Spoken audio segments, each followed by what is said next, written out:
Valéry Giscard d'Estaing à Salon de Provence. Pour une défense aérienne plus moderne et plus mobile. Les paradoxes de l'aéronautique française, un bon point, la vente des hélicoptères, une ombre, la fusée spatiale européenne. Georges Marchais aux socialistes, négocions sur les propositions de la CFDT, les explications de Laurence Graffin. Le dossier d'Antenne 2 sur les économies européennes, ce soir, l'Allemagne. Mesdames, Messieurs, bonsoir. Cette voix qui vous a annoncé les titres vous a peut-être un petit peu surprise. Elle n'est pas vraiment dans le ton habituel du journal, mais si vous écoutez la radio depuis longtemps, vous l'avez forcément reconnue. C'est celle d'un speaker, du temps où les speakers avaient de belles voix de basse. Et c'est cette voix que vous entendez depuis hier soir après ce journal pour annoncer la campagne électorale officielle. Alors Jacques Lerat, il faut maintenant qu'on vous voit parce qu'on vous entend toujours. Il faut dire que le speaker, c'est une race qui est un peu en voie de disparition. Oui, c'est une voix en race, une voix une race en voie de disparition, une race en voie de disparition. Peut-être à cause des journalistes, à cause aussi des ce qu'on appelle les meneurs de jeu, les animateurs. C'est-à-dire que c'est une profession qui, il y a 30 ans, était quand même assez bien considérée au journal parlé, car je suis rentré à la radio de la Nation française. Et c'est vous qui annonciez les informations. C'était en 1944, qui après est devenue la radio française, puis la radiodiffusion télévision française, puis l'ORTF et maintenant Radio France. Et à cette époque-là, jusqu'en 1960, les journalistes n'étaient pas vraiment des journalistes, mais si vous voulez, des rédacteurs. Et alors, ces rédacteurs sont devenus après de grands journalistes. Et c'est donc eux qui annoncent les informations et il n'y a plus de place pour les speakers. C'est ça. Qu'est-ce que vous faites depuis 60? Toutes les informations à l'époque étaient lues par les speakers, tous les journaux parlaient, et depuis 1960, ce sont 61, enfin, ce sont les journalistes qui sont aperçus qu'ils avaient de belles voix aussi. Eh bien, les speakers ne se sont pas, si vous voulez, recyclés, mais enfin, il y a du travail pour tout le monde. Personnellement, je participe à la vie de France Culture, à la vie de à la vie de France Musique aussi pour annoncer des concerts sur les ondes. Il reste sur une cinquantaine de speakers en 1945, il en reste 4, dont 3 femmes et un homme, et l'homme c'est moi. Et bien maintenant, on connaît sa tête. Rendez-vous donc à la fin de ce journal, vous serez en compagnie de Georges Marchais, de 2 représentants du RPR et d'un supporter du Front autogestionnaire. Valéry Giscard d'Estaing à Salon de Provence ce matin, après une parenthèse de 3 jours dans le fort de Brégançon. Le chef de l'État a visité l'école de l'air de Salon de Provence et a ainsi achevé sa tournée d'inspection des écoles militaires. Il était déjà allé à Saint-Cyr-Coëtquidan et à l'école navale de Brest. Et le président de la République a profité de l'occasion pour justifier le choix du futur avion de chasse de l'armée de l'air française, le Mirage 2000, et pour annoncer une très rapide progression de la force de dissuasion. Il faut savoir, ceci a été indiqué récemment par le gouvernement, que les moyens de dissuasion de la France en 1990 seront à peu près 3 fois les moyens actuels. C'est la phrase principale de la déclaration du président de la République à Salon de Provence. Arrivé du fort de Brégançon, Valéry Giscard d'Estaing a passé en revue les 400 élèves, visité les salles d'études et les logements des pensionnaires, avant de s'adresser aux officiers et à ses élèves de l'école de l'air pour leur expliquer comment avaient été prises les grandes décisions engageant l'avenir de l'armée de l'air dans le domaine de la défense aérienne et celui de la dissuasion.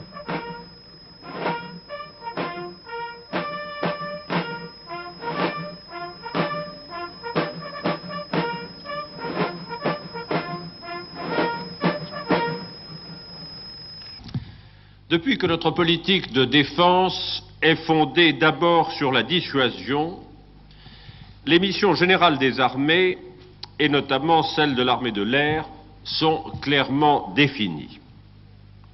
Mais l'évolution des menaces et des techniques impose une adaptation constante des modalités d'exécution de ces missions et aussi des moyens nécessaires pour les remplir.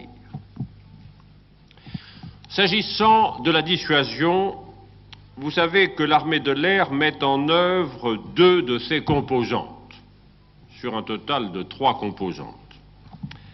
Les Mirage 4, jusqu'à l'horizon 85 ou peut-être les années immédiatement suivantes, et les missiles stratégiques du plateau d'Albion jusqu'à l'horizon 1995-2000.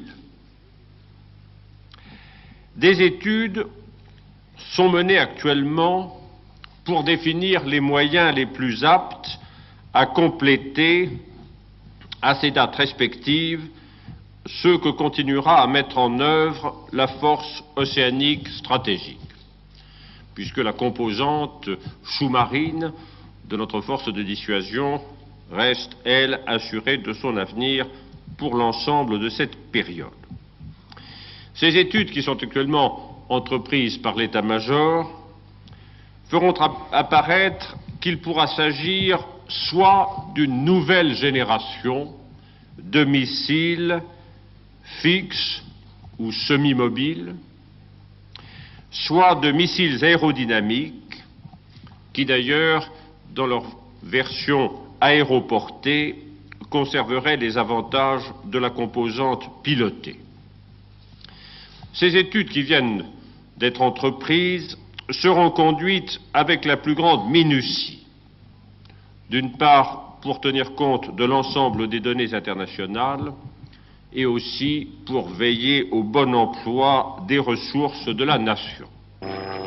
Avant cette déclaration sur l'avenir des moyens de dissuasion de la France, le président de la République avait assisté à cette présentation en vol du Cap-20, avion d'entraînement, de l'Alpha Jet et de la Patrouille de France. Il a indiqué à Salon-de-Provence que le Mirage 2000 serait commandé à plus de 100 exemplaires pour l'armée de l'air. Voici l'Alpha Jet, vous allez voir maintenant la Patrouille de France.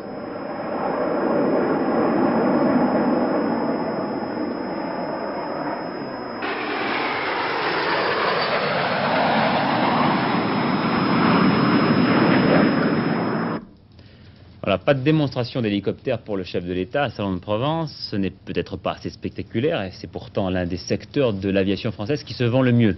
Encore 200 hélicoptères vendus ce matin au Brésil par le général Mitterrand, le PDG de l'aérospatiale. Le général Mitterrand qui peut ainsi se consoler des récents déboires de Concorde. Ces hélicoptères sont français, mais ils sont connus dans le monde entier. La preuve, notre pays est au premier rang des constructeurs d'hélicoptères en Europe et au deuxième dans le monde après les Américains. Avec 328 hélicoptères vendus en 1977, la Société nationale aérospatiale couvre plus de 25% de son chiffre d'affaires total. Les 3/4 de la production vont d'ailleurs à l'exportation et ce marché en pleine expansion garantit du travail au moins pour 2 ans dans ce domaine. Par exemple, au Brésil, ce marché des hélicoptères vient de se concrétiser et l'accord signé aujourd'hui prévoit la construction d'une usine avec capitaux brésiliens et français. Une première tranche verra la construction de 200 écureuils, un petit hélicoptère de 5 à 6 places, en fait le successeur de l'Alouette 2. Et de 30 lamas, le seul appareil capable de porter l'équivalent de son propre poids, c'est-à-dire 1 tonne. Avec des accords de ce genre, les hélicoptères paieront peut-être une partie du déficit des avions de la SNIAS, comme Corvette et Concorde. Restons encore quelques secondes dans l'espace avec cette réunion depuis ce matin et jusqu'à demain du Conseil de l'ESA, autrement dit de l'Europe spatiale. L'Europe spatiale qui est un petit peu sur le fil du rasoir en ce moment, à tel point que Valéry Giscard d'Estaing et Helmut Schmidt ont délibéré de son sort au début de ce mois. Son sort, c'est-à-dire essentiellement l'avenir d'une fusée Ariane. La fusée Ariane, c'est le symbole de l'indépendance de l'Europe. C'est elle qui permettra à nos satellites de faire ce qu'ils veulent. Télécommunications, études des ressources de la Terre, observation, espionnage. L'an prochain, à Kourou, en Guyane française, la première Ariane prendra son envol. Aujourd'hui, tous les essais ont été réussis. Tous les moteurs ont parfaitement fonctionné. En voici un essai effectué à Vernon dans l'Eure, à la base de la Société européenne de propulsion. Pourtant, tout le monde n'est pas d'accord pour construire Ariane. L'Europe spatiale a calculé qu'il lui fallait dès aujourd'hui lancer la construction de 6 fusées pour être prêt lorsque les clients arriveront vers 1980-83. Or, pour lancer ces 6 fusées, eh bien, il faut trouver dès à présent 130 millions de francs. Et les pays qui financent l'Europe spatiale, c'est-à-dire la France, l'Angleterre, l'Allemagne, la Belgique, etc., doivent trouver cet argent d'ici demain. Parce que si on ne trouve pas les 130 millions, Ariane coûtera plus cher puisqu'il y aura des délais dans la fabrication et surtout arrivera trop tard pour les clients, donc ne servira pas aussi bien. Vous voyez donc l'enjeu de ce qui se passe en ce moment à Paris à la réunion de l'ESA. Il y a d'autres problèmes évoqués, le budget de l'ESA et aussi les futurs satellites qui vous permettront chez vous de recevoir directement la télévision du monde entier. On appelle ça les satellites de télédiffusion directe. En voici un d'ailleurs que vous voyez, c'est un projet franco-allemand, HSAT ou Phébus. Est-ce qu'on le fera, est-ce qu'on le fera pas? Qui le fera? À combien? Quel argent va-t-on mettre? Vous voyez, tous ces problèmes sont réglés en ce moment et demain matin à l'Europe spatiale. La politique maintenant. D'abord, un nouveau porte-parole à l'Élysée. Pierre Hintz succède à Jean-Philippe Leca. Pierre Hintz, ambassadeur de France à Madagascar, ancien collaborateur de Jacques Chaban-Delmas, remplace donc à ce poste Jean-Philippe Leca qui, lui, se présente aux élections en Côte d'Or. Jean-Philippe Leca qui occupait ses fonctions auprès du président de la République depuis août 1976. Raymond Barre, samedi, devant les jeunes giscardiens qui ouvriront leur rassemblement à tous les jeunes de la majorité. Une fête non-stop à l'hippodrome de Paris, porte de Pantin. Raymond Barre que l'on retrouve ce soir sur la liste des candidats publiée par l'UDF, l'Union pour la démocratie française. Curieusement, à 12 jours maintenant des élections, le débat est étrangement calme. Une seule innovation depuis hier soir, une proposition de Georges Marchais à l'occasion d'un meeting à Saint-Maur, près de Paris. Une proposition de compromis entre socialistes et communistes, travaillée sur un document publié au début du mois par la CFDT. Alors Laurence Graffin, qu'est-ce qu'il y a dans ce document ? Les propositions de la CFDT ne sont pas nouvelles parce que la CGT et la CFDT avaient chacune élaboré un programme au début de l'été dernier dans la perspective d'un gouvernement de gauche. Mais la CFDT a ajouté de nouvelles précisions en février dernier. Alors concrètement, qu'est-ce qu'il y a de nouveau? Quel est le plus compromis possible? Elle concerne de nombreux domaines, mais je vais en citer simplement quelques-uns pour les comparer avec ceux des partis de gauche, pour voir les possibilités de compromis et les différences. Mettons les entreprises à nationaliser, la gestion de ces entreprises et les salaires. Alors les nationalisations d'abord, pour commencer. Alors les nationalisations. En matière de nationalisation, un des grands désaccords entre les partis de gauche portait sur les filiales. Est-ce qu'il fallait toutes les nationaliser? Simplement quelques-unes. Le PC et le PS avaient des positions très éloignées au départ et s'étaient rapprochés. Actuellement, le PC prévoit que 729 filiales devraient être nationalisées, le PS 227.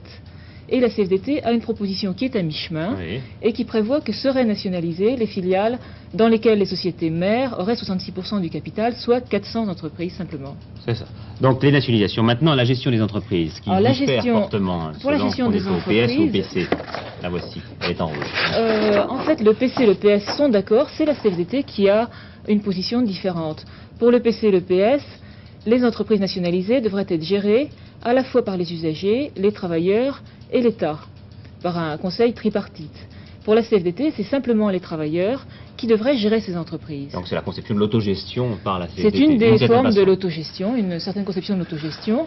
Par contre, vous voyez, tout n'est pas si simple, puisqu'au niveau de l'élection du président des entreprises nationalisées, il y a des propositions différentes, puisque le PC souhaiterait que le président soit élu par le conseil d'administration avec une liberté totale des candidatures, c'est-à-dire que n'importe qui peut se présenter. Pour le PS, le président doit être élu sur une liste proposée par le gouvernement, et la CFDT, elle, estime que le président doit être élu au sein du conseil des travailleurs, c'est-à-dire il doit être obligatoirement un membre de l'entreprise. Voilà, alors dernier débat, la hiérarchie des salaires qui diffère aussi. Alors, dernier débat, la hiérarchie, on est au PC ou au PS, la hiérarchie des salaires. Apparemment, les positions sont assez différentes, puisque le PC estime que les écarts maximaux de salaire dans une entreprise doivent être de 1 à 5, la CFDT estime qu'ils doivent être de 1 à 6, et pour le PS, ce n'est pas au parti de fixer ces écarts, ça doit être négocié. En fait, quand on regarde d'un peu plus près, le PC et le PS estiment que de toute façon, ça ne doit pas se faire immédiatement, la CFDT non plus, et la CFDT pense que cet écart doit également se négocier progressivement par branche et par étape. Voilà, reste à savoir si le PS est d'accord pour travailler sur un tel document avant le 19 mars. Cela n'est pas évident. Nous attendons pour cela une réaction de François Mitterrand. En attendant, Gaston Defferre a estimé qu'il y a dans ses propos de Georges Marchais le signe d'une évolution qui va dans le bon sens. Et Pierre Mauroy dit que de toute façon, ce ne sera pas discuté avant le 19 mars. 10 économistes libéraux sont partis en guerre contre le programme commun et notamment contre les conséquences d'une augmentation brutale du SMIC. Ils jugent cette mesure antisociale parce que génératrice de chômage. Ils ont lancé un défi aux économistes du programme commun, un défi que Jacques Attali a relevé. Il sera donc ce soir opposé à Pascal Salin dans notre dernier journal, c'est-à-dire aux alentours de minuit. Un record pour la régie Renault. Pour la première fois, elle a exporté plus d'1 million de véhicules sur un total d'1 700 000. Elle dépasse ainsi de justesse l'ensemble Peugeot-Citroën. Incontestablement, ce qui l'a aidé, c'est d'avoir suivi au plus près les techniques de construction de voitures. La chaîne classique est doucement en train de disparaître. regardez cet exemple assez étonnant d'automatisation que Gérard Mérigot nous a rapporté de l'usine Renault à Douai. Douai, une expérience industrielle, l'automatisation. Usine pilote unique en Europe, son parti pris, éliminer le plus souvent possible les tâches pénibles, dangereuses et répétitives, comme c'est le cas sur cette chaîne d'emboutissage. Le but, atteindre l'automatisation intégrale pour certaines opérations. Ici, il est atteint, l'emboutissage se fait sans intervention humaine. Mise en service la semaine dernière, ce prototype est unique au monde. L'introduction des plaques de métal, opération redoutable et résolue. À l'heure actuelle, bien sûr, la rentabilité ne peut être calculée, l'expérience est trop nouvelle. Conséquence immédiate en tout cas, 2 techniciens suffisent là où il aurait fallu 6 ou 7 personnes. Suppression de postes, peut-on penser? En fait, non. L'usine n'existe que depuis 5 ans et les 7000 personnes qui y travaillent représentent autant de créations d'emplois à l'échelon régional. Deuxième aspect de l'automatisation ou de l'automation, comme on voudra, les robots, aspect sans aucun doute le plus spectaculaire. 19 robots ont pour tâche ingrate et pénible de manipuler les éléments de carrosserie et d'assurer dans presque son intégralité l'assemblage et la soudure de toute la voiture. D'origine américaine, ces robots font pour la première fois leur apparition en Europe. À titre d'exemple, ils peuvent effectuer 1 point de soudure par seconde, et ce, même dans les endroits les plus inaccessibles de la carrosserie. Entièrement programmés, leur mémoire permet d'enregistrer 1024 mouvements différents. Ils exécutent absolument seuls les opérations qui leur ont été commandées. Ces techniques adoptées à Douai devraient progressivement être étendues aux autres usines Renault. Toutefois, ce qui est possible à Douai, qui est une usine nouvelle, n'est pas forcément transposable ailleurs. Ailleurs, cela pourrait signifier compression de personnel. Or, aujourd'hui, période difficile pour l'emploi, l'amélioration des conditions de travail ne constitue pas forcément l'objectif principal. Une précision que j'apprends, c'est par intérim que Pierre Hint est nommé porte-parole de l'Élysée. La France est prête, sous condition, à participer à une action de relance. Voilà ce que pronostique l'OCDE, dont le comité de politique économique se réunit en ce moment à Paris. Mais si la France est d'accord, c'est à une condition, que les autres pays membres de l'OCDE fassent un effort important.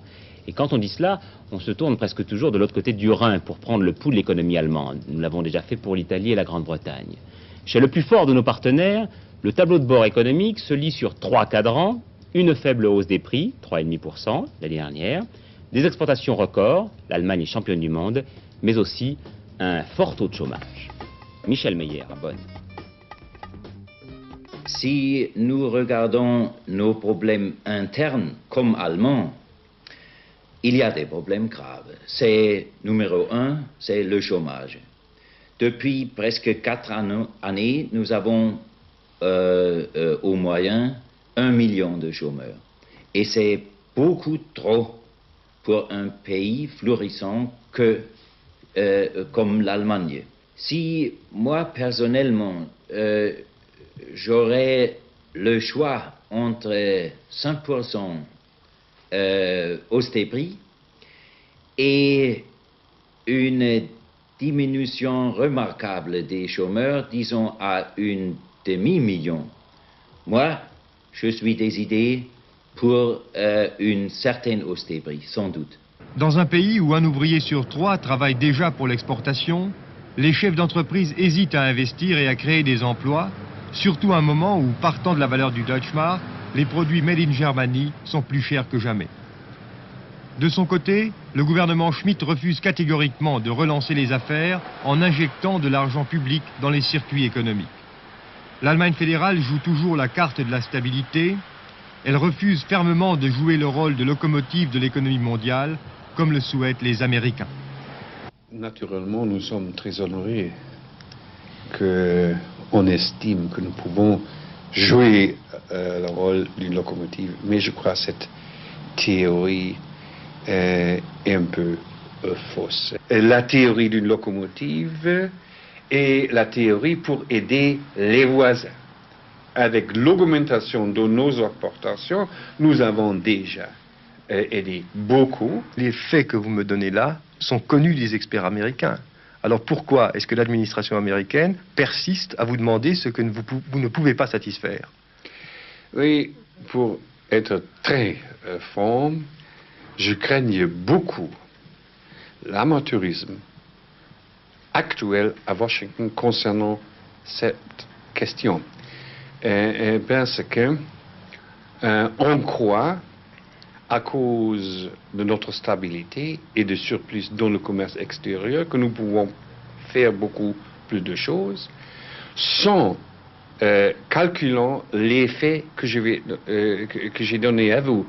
Ça veut dire, malgré l'effet existant, on rêve toujours d'une grande aide allemande. Et ça, j'appelle amateurisme.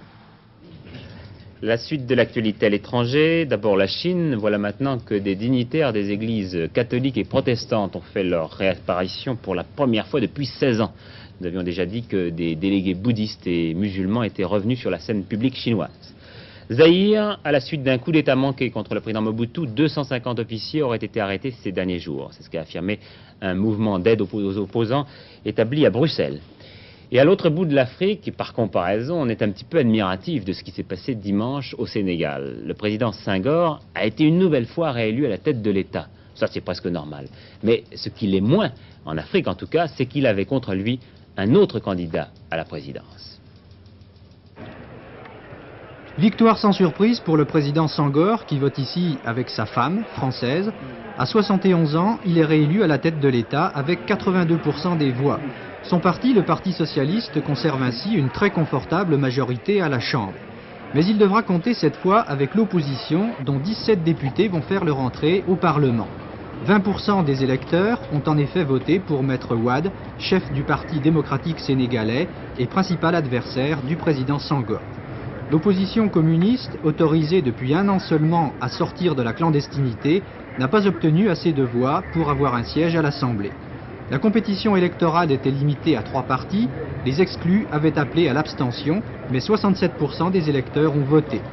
Ces élections dépassent le simple cadre sénégalais et servent d'exemple au continent africain où les régimes autoritaires permettent rarement à la population d'exprimer librement un choix politique. Les émeutes contre le régime Somoza ont repris hier au Nicaragua après une pause de 2 semaines. Les violents affrontements entre manifestants et forces de l'ordre ont fait une vingtaine de victimes. Le président Somoza, dont le régime n'est pas précisément libéral, a malgré tout l'intention de rester jusqu'à la fin de son mandat, dans 3 ans. La guerre civile est aux portes de la capitale du Nicaragua, à 30 km exactement, dans cette ville de Masaya, où la population a pris les armes contre le régime du général Somoza. Les premiers réfugiés affirment que l'armée a massacré des dizaines d'habitants pour tenter d'arrêter les meneurs de la révolte. L'insurrection qui se généralise est la conséquence de l'assassinat du chef de l'opposition, Pedro Chamorro, le 10 janvier dernier.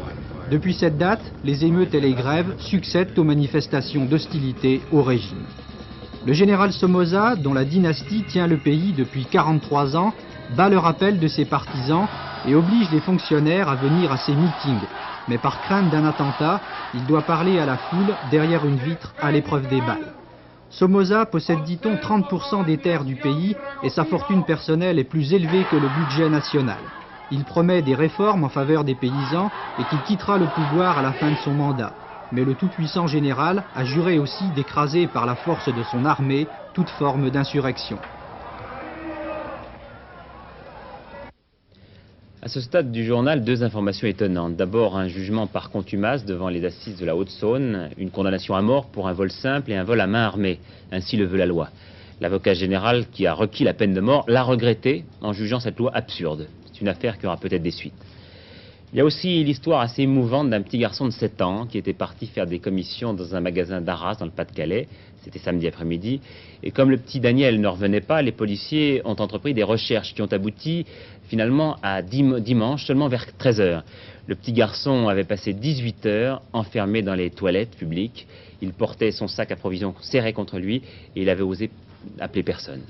C'est donc à Daniel que je vais offrir ce qui va suivre, c'est-à-dire un avant-goût du concert que Mikis Theodorakis va donner demain et le 3 mars à la salle Pleyel à Paris. Écoutez, c'est très beau.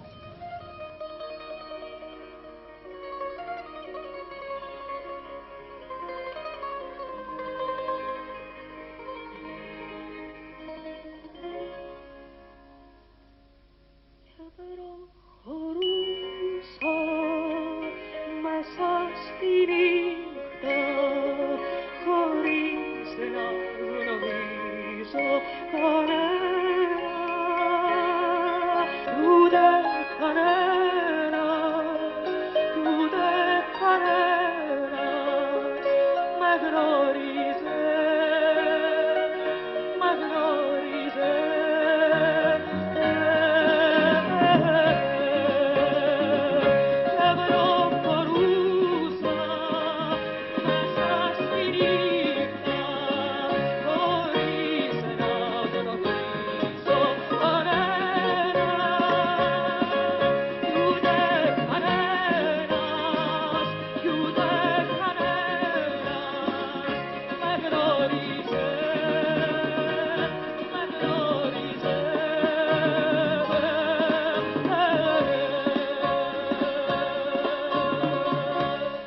J'ai fait moi-même, n'est-ce pas, et d'autres compositeurs anglais, c'est de créer un mouvement musical qui est inspiré par les traditions populaires, qui est destiné au peuple, mais qui n'est pas seulement la musique légère. Moi, j'ai fait une distinction entre la musique légère et la musique populaire. La musique légère, il nous aide à oublier, et la musique populaire, il nous aide à se remémorer. Se remémorer. Remémorer, voilà, ça c'est la différence.